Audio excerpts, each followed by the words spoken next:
Teori fakta sosial disusun oleh kelompok 2, Deliana Malensang, Ningsi Horman, dan Brian Hosea. Apa itu fakta sosial? Fakta sosial dapat didefinisikan sebagai realitas sosial yang bersifat objektif dan berada di luar individu. Artinya, fakta sosial adalah hal-hal dalam masyarakat yang sudah ada sebelum kita lahir dan memengaruhi cara kita berpikir, bertindak, dan berperilaku. Dan fakta sosial bukan sesuatu yang kita tentukan sendiri, karena sudah menjadi bagian dari norma, aturan, atau kebiasaan yang diikuti banyak orang. Misalnya, aturan sekolah, adat istiadat, atau larangan mencuri adalah fakta sosial karena semua orang yang di masyarakat harus mengikutinya, bukan karena kehendak pribadi masing-masing. Nah, di sini ada seorang tokoh yaitu Karl Marx yang mendefinisikan fakta sosial, yaitu sebagai masyarakat yang selalu ada konflik karena adanya ketimpangan ekonomi dan eksploitasi tenaga kerja. Artinya, orang-orang yang bekerja sering diperlakukan tidak adil oleh pemilik modal atau kapitalis yang hanya mencari keuntungan. Menurut Marx, perubahan sosial terjadi ketika para pekerja bangkit melawan kaum kapitalis dalam sebuah revolusi. Tujuan akhirnya adalah menciptakan masyarakat tanpa perbedaan kelas sosial yang disebut komunisme, di mana semua orang memiliki hak yang sama dan tidak ada lagi yang ditindas.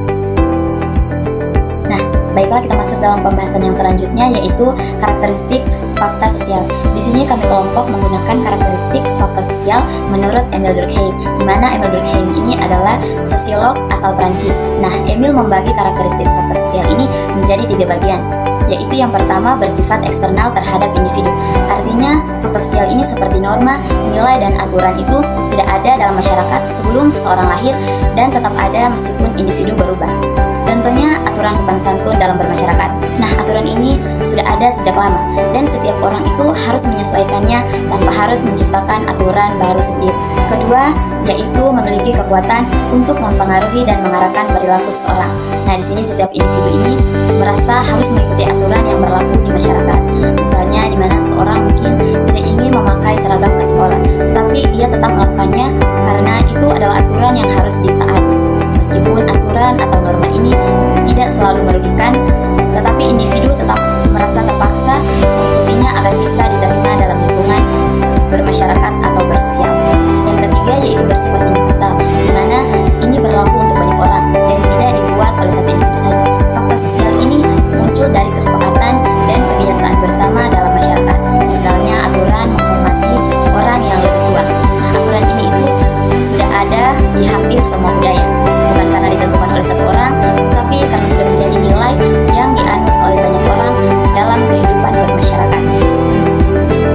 Selanjutnya ada jenis-jenis paradigma ilmu sosial yang terbagi menjadi 2, yaitu yang pertama, paradigma definisi sosial.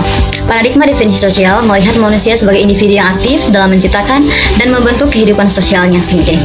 Dalam konteks masyarakat agama suku, paradigma ini menjelaskan bagaimana kepercayaan, adat, dan tradisi yang diwariskan dari generasi ke generasi terbentuk melalui interaksi sosial. Misalnya, dalam komunitas suku yang memiliki sistem kepercayaan animisme atau dinamisme, praktik, ritual, dan upacara adat dilakukan berdasarkan pemaknaan yang diberikan oleh individu dan kelompok terhadap hubungan mereka dengan alam, leluhur, dan kekuatan spiritual.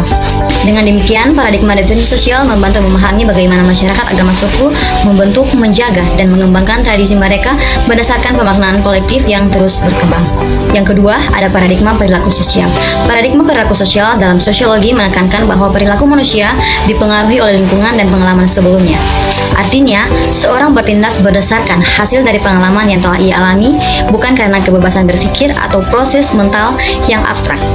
Dalam konteks agama suku, perilaku masyarakat dalam menjalankan ritual atau upacara adat juga terbentuk melalui kebiasaan yang berulang dan diwariskan dari generasi ke generasi. Misalnya, dalam kepercayaan suku tertentu, ritual penyembahan leluhur dilakukan karena mereka meyakini bahwa hal tersebut akan mendatangkan berkah. Dalam kesimpulannya adalah fakta sosial ini merupakan suatu elemen penting dalam kehidupan masyarakat, karena di mana berperan dalam mengatur perilaku individu melalui norma, nilai, dan aturan yang telah ada sebelum seseorang lahir. Fakta sosial ini bersifat eksternal, memaksa, dan universal, sehingga individu cenderung mengikuti aturan yang berlaku tanpa harus menyadarinya. Dalam konteks masyarakat agama suku, fakta sosial membantu menjaga tradisi dan praktik keagamaan